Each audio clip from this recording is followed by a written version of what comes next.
សួស្តីទៅជនបេគីទាំងអស់ថ្ងៃនេះយើងមកហែកជាមួយនឹងប្រភេទ Mercedes ដូចគ្នាតែជាប្រភេទ gaming វិញអញ្ចឹងយើងមកមើលទាំងអស់គ្នា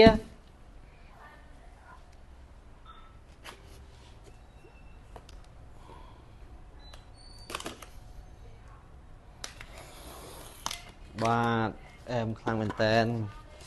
ប្រអប់គឺ perfect ហ្មងជាមួយនឹងប្រភេទ AMG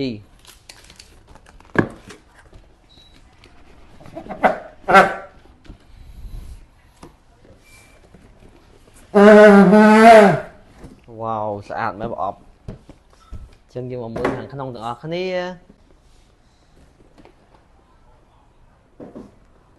អូវ៉ាវការ packaging គេគឺអែមខ្លាំងមែនតើយើងមើលម៉ាស៊ីនតែម្ដងកាត់លឿនប្រភេទជាប្រភេទ gaming បានតែសផុសអែមខ្លាំងមែនតើ design ស្អាត slim ជាប្រភេទ gaming slim យើងមកមើលខាងក្នុងទាំងអស់គ្នាវ៉ាវស្អាតប្រភេទនេះបំពាក់ដោយ AMD Ryzen 9 AI RAM 32GB SD 2T RTX 5070ដែលមានតម្លៃ2399មានការធានារយៈពេល2ឆ្នាំចាំមកមានតម្រូវការអាចតតង20បានមានតម្លៃពិសេសជូនអរគុណ